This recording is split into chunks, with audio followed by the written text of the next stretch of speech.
One thing I'm very excited about with Pokemon Brilliant Diamond and Shining Pearl is shiny hunting. Pokemon Sword and Shield was such a letdown with shiny hunting because there were no overworld shiny Pokemon. After Pokemon Let's Go brought us some of the best shiny hunting in the entire franchise. Also, the wild Pokemon encounter method was glitched or didn't work or was just completely broken or something, and it was full odds for the den encounters. The den seemed like something special that would make the odds easier for shinies, but it didn't happen. So now, let's look to Pokemon Brilliant Diamond Shining Pearl to see what is going on with those shiny Pokemon. If you enjoyed the video, don't forget to leave a like and share it with all your friends. So, we've already talked about the legendary Pokemon post-game zone. It's not shiny locked. What else is there to say? It's going to be like the Ultra Warp Ride. It's going to be like Pokemon Omega Ruby and Alpha Sapphire. It's not like the Dynamax Adventures because those were 1 in 100 odds. So it's probably just going to be full odds. However, it's not 1 in 8,000. The last time we were in Sinnoh, the odds for shiny Pokemon were 1 in 8,000. Now we have the 1 in 4,000 of modern Pokemon. And then you get the shiny charm. So yeah, go soft reset. See how it goes. Are the starters shiny locked? No, the only shiny locks are going to be for Mew and Jirachi, which are the mythical gifts, but it is worth noting that the starter Pokemon do not appear shiny in the cutscene, so you're going to have to see them in your party or in battle if you are going to be going for that soft reset.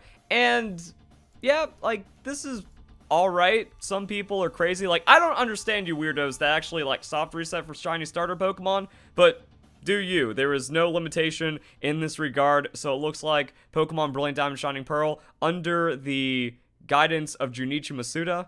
Because even though Pokemon Brilliant Diamond and Shining Pearl aren't being developed by Game Freak, Junichi Masuda is still a co-director for these games, and he was the director for the original Diamond Pearl games, as well as Pokemon Let's Go. And it's pretty interesting because a few years ago, there was that interview with Pokemon Let's Go where Masuda said he was stepping down from the director role after that game. Well, it seems like that was just with Game Freak, and now Junichi Masuda is keeping the fun stuff inside the other main series Pokemon games that he's working on. Also, we have this. Similar in type to the 2 new mythical gifts, there is a gift level 5 Eevee given by a girl after you have the National Dex. This Eevee is not shiny locked, so the other gift Pokemon in the game are not going to be shiny locked, and there is a new Eevee event that isn't shiny locked as well. Now it just seems like it's going to be better to breed it in Masuda method and then get a shiny Eevee that way, but if you're crazy and you want to go for the shiny gift Eevee,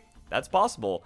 Now there is something to note with these gift Pokemon, that if we go back to Pokemon Ultra Sun and Ultra Moon, the Poipole gift was not shiny locked, and it was not affected by the shiny charm. So if you don't have the shiny charm and you go for the Eevee, it's going to be the same 1 in 4,000 odds as if you're just trying to like encounter it in the wild or without any kind of extra modifications. So maybe that's a thing that's also going to happen inside this game.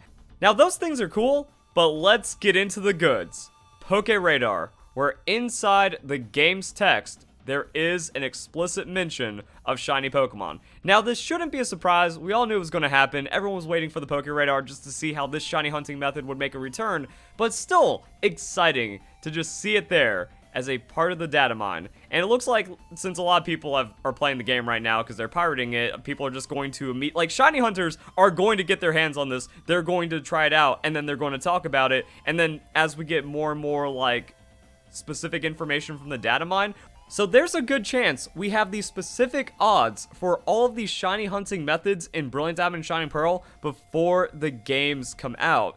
And it's going to be interesting to see how this compares to Pokemon X and Y, because the original shiny chaining back in Generation 4, that was unforgiving. I tried many times and I was never successful. Also, I was a lot younger back then and the shiny hunting scene was very underdeveloped, but it was Pokemon X and Y that really started the shiny hunting craze, and I think that's almost exclusively because of the Poke Radar and Justin Flynn. So the Poke Radar coming back, that's just cool. That just fills me with nostalgia and I can't wait to get my hands on it, and I hope there is like some kind of quality of life that makes it a little more forgiving or easier or slightly better odds, so you don't have to do these impossibly long chains where at any point you can just screw it up and there it goes. But then it also does, like, if they don't change it, that's still fine because it becomes a skill to master the Poke Radar, which is once again why shiny hunting blew up back in Generation 6 in such a spectacular way. So we're going to see how this ends up playing out, but yeah, I am excited for that. And then the last thing to talk about is the Grand Underground, because you get to have overworld Pokemon spawns, and at this time, I have not seen any information if these overworld Pokemon are shiny.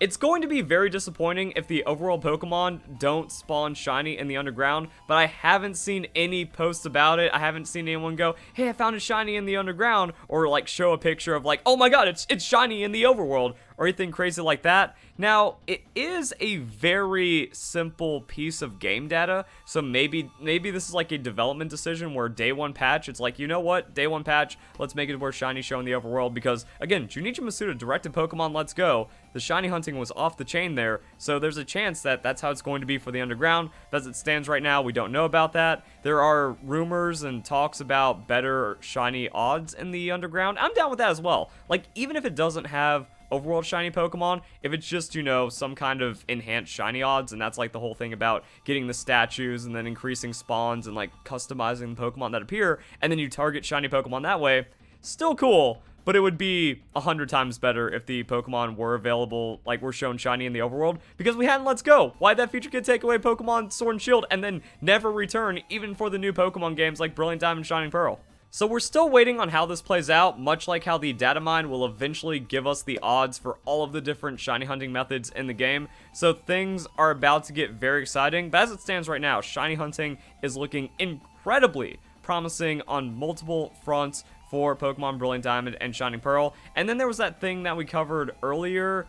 I don't have it pulled up yet, but I was talking about how the events, like the specific date modifiers, so Junichi Masuda's birthday has a 10% faster hatch rate for eggs. So that's just also going to be a nice little thing for shiny hunting with Masuda method breeding, and that's pretty cool inside of Pokemon Brilliant Diamond Shining Pearl. And then we have this, it's been confirmed that you can access the Grand Underground before the post-game, and thus catch a lot of Pokemon outside of the Sinnoh Pokedex during your walkthrough. So we're also waiting on those encounter tables, when it's like Pokemon that are found in the Grand Underground, people tinkering with it and finding out how all that works as well. So that's also going to be something else that's pretty cool and interesting for gameplay. Doing a playthrough where you try to catch a shiny Pokemon in the underground as a part of your playthrough, that seems very likely, especially if the underground Pokemon just have better shiny odds. Now, this is also how it was in the original games, so once again, another thing that isn't crazy unchanged, and I'm excited for that. You get to have fun in the underground, you get to start customizing it before you even make it to the Elite Four, and then you can bring, like, starter Pokemon from other regions onto your team, and then use that to build your team to take on Diamond and Pearl, or take on the Sinnoh region in the Gym Challenge. So yeah, it seems like it's all coming together. It's all really good. It's all really exciting. But yeah, shiny hunting definitely going to be a strong point for these games. So if you guys enjoyed the video, hope you all have a nice day. Thank you very much for watching.